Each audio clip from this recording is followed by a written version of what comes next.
start against his old team. First inning, 1-on-1 out. Larry Walker greets him, says, hey, how you doing? 17th home run of the year. A long one to left, 2-0 Expos after just 4 batters. Meanwhile, Dennis Martinez cruising early, and he gets Danny Schaefer the high junk in the second. Martinez retired his first 14 batters. El Presidente at the plate, not the same. Expos win it by a score of 11-3. Expos outscore the Rocks 25-6 the last 2 days. 4 ribbies for Larry Walker. Sean Berry, 2 solo shots, so Martinez wins his second straight since the nix of the trade to the Braves. Phillies were not shut out against the Cubs in Chicago. Explanation forthcoming.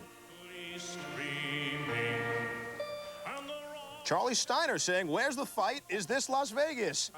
Phillies pitcher Terry Mulholland looking for his first win in almost a month. There he strikes out Sammy Sosa, some high heat in the 7th. Tied at 1, runners on first and third. And the always exciting sacrifice fly from Jim Eisenreich, and that would score Dave Hollins from third. Hey, don't knock it if it means a victory, and the Phillies do go on to win it 4-1. Not only the Phils win it, the 149th straight game they have not been shut out in. Just one shy of the modern National League record set by the very modern 1924 and 25 Pittsburgh Pirates. Goes 4 for 4. In the third of this one, Matt Williams at bat. Robbie Thompson's at second, Williams to left. Ron Gant earlier had a chance to take Thompson's double away and didn't. He does with Williams. We're scoreless through 3. In the fourth, McGriff's on second, and Pendleton goes the opposite way off Hickerson. McGriff scores, and the Braves have a 1-0 lead. John Smoltz, the pitcher, needing a little oxygen to settle down during this one. Top of the 5th, McGee's on second, and Williams at bat again, and Gant goes. Can he make another catch? No. McGee scores easily, but Williams on his way to second is nailed. He can't buy a hit, and he doesn't like it. So we're tied at 1. In the 9th, Mark Wohlers in relief. John Patterson pinch hitting. Patterson called up before the game off the DL. His first at bat of the season, his first swing, and it's a home run. That's the first home run Wohlers has given up in 2 years, and Bobby Cox cannot believe it. The Giants win at 3-2. The win snapping Atlanta's 4-game winning streak over the Gents. For San Fran, only their 3rd win in their last 8. Wohlers said afterwards, if I were in the same situation again 15 minutes from now, I'd throw the same pitch. St. Louis beat Cincinnati 7-4. Mike Perez earned his now team-high 4th save. Lee Smith took his 43 saves with him to New York, of course. And no walks for Tewksbury. Third, 1 out, nobody on. Casey Candell goes deep off of Sid Fernandez, and that would give the Astros a 2-1 lead. Top of the 8th, Houston trying to add to their 3-2 lead. Eric Anthony, the swinger and the drive to the deepest part of the park. But that's where Ryan Thompson hangs out and makes the great catch. But it's the Astros that hang on for the win anyway, 3-2. Drabek's last win before this one came on the 4th of July. Since then, including this one, 1-7 with an ERA that isn't 1-7 like, 3.89. The Pods and the Lins from Miami, all San Diego. Florida manager Renee Latchman said, and I quote, a total embarrassment to Major League Baseball. If I paid to see that, I would have asked for my money back. The Dodgers and the Pirates from Pittsburgh, and it's all Pittsburgh. 5-1 Steve Cook now has the most wins by a Pirates rookie lefty since Woody Fryman with 12-9. McDonald reading up on his opponent the night before might have helped him because on Wednesday he was awesome. The Chili Davis strikeout, Rod Correa goes down, struck out 10 on the night. Bottom of the 5th, O's already up.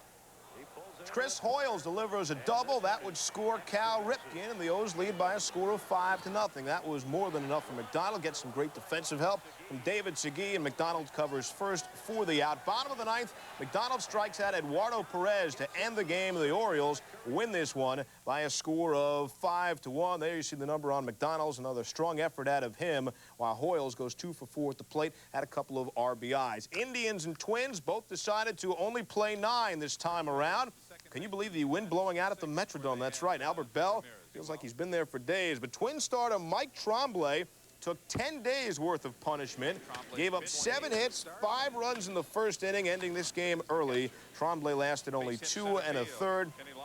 Tom Kelly, after using 7 pitchers last night, can only sit on his hands. 12-7 Indians. The final, the Tribe, a 5-run first, 22 hits in the game. Every player in the Cleveland lineup had at least 1 knock.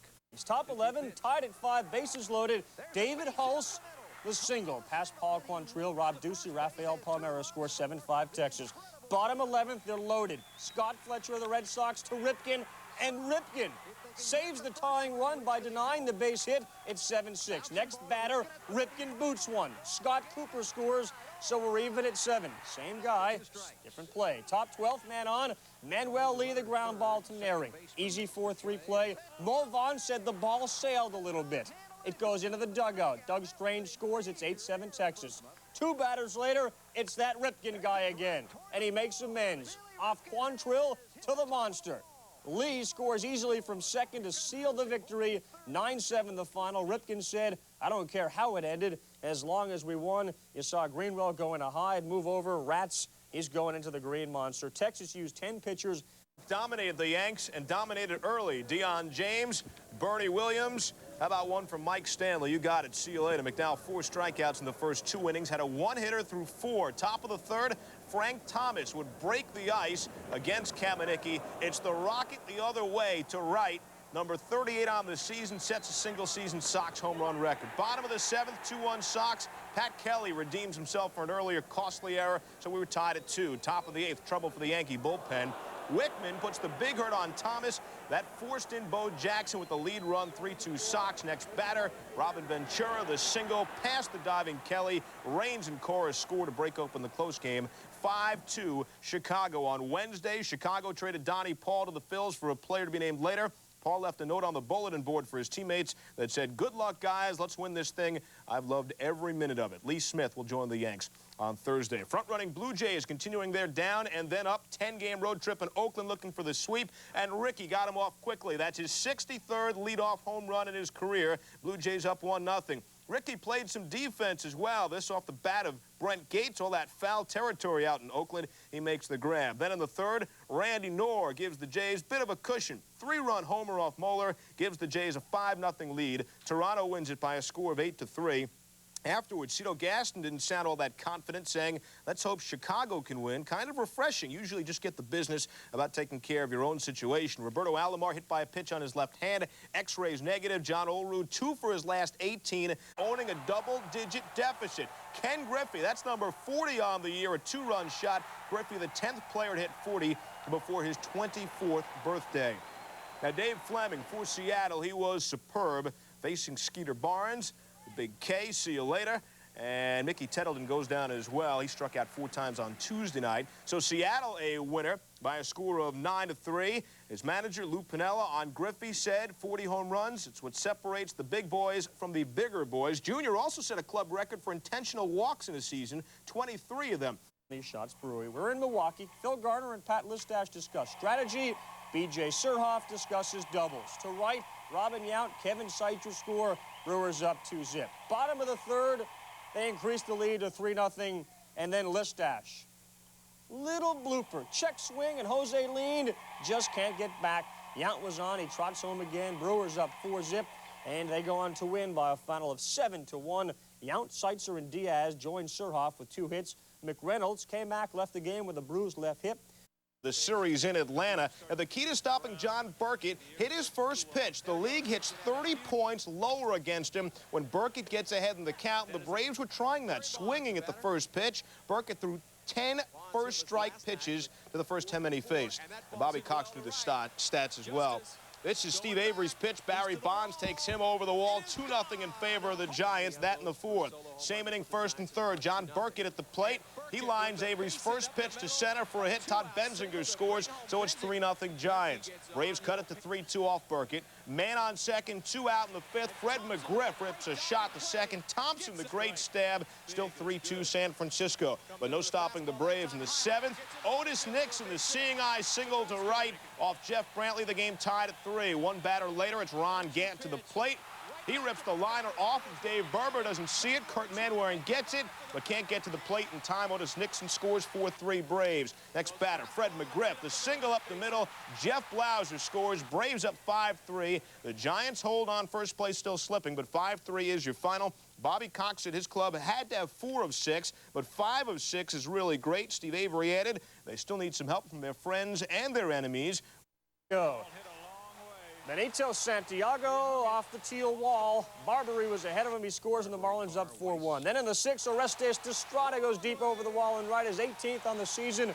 So the Marlins go on to rout the Padres, and Rapp goes the distance, giving the bullpen rest. Gwynn goes 0 for 4. His average now down to 357. That's 14 points ahead of Barry Bonds. Bucks and the Dodgers. Jim Leyland back from his suspension, watches his team lose. Pedro Estacio takes over the team lead and wins. One more than Orel Hershiser, but says despite his 2 hits which he got, he doesn't compare to Orel the batter. No way, he says, I am a bad hitter. Mets and Cubs from Wrigley. Bobby Jones on the mound. His ERA over 7, but he was effective. Dwight Smith looking at Jose Vizcaíno, swinging a career-high 5 Ks for Jones. That Cub fan just happy when the ball was hit. He'll take a foul ball, which he did. Todd Hundley giving Jones some support. Bases loaded. Dallas Green had been critical of Hundley's pitch selection. He liked this choice. His first career grand slam, and the Mets are on top 4-0 to the 5th. It's 6-zip, and Bobby Bonilla is adding to it. Jose Guzman's pitch leaves, and Bonilla knew it, his 32nd, tying a career high. Final 8-3. Cubbies now 6 games below 500 for the first time this season. Orsulak, Hundley, McKnight, and Thompson each with 2 hits. Sandberg, 21st win on Wednesday. His Chiefs Cy Young competition from Key, trying to get his 16th. Top third, no score. And Key, who is cool, loses it for a minute. Thinks he got Tim Raines at first, and he argues with Al Clark.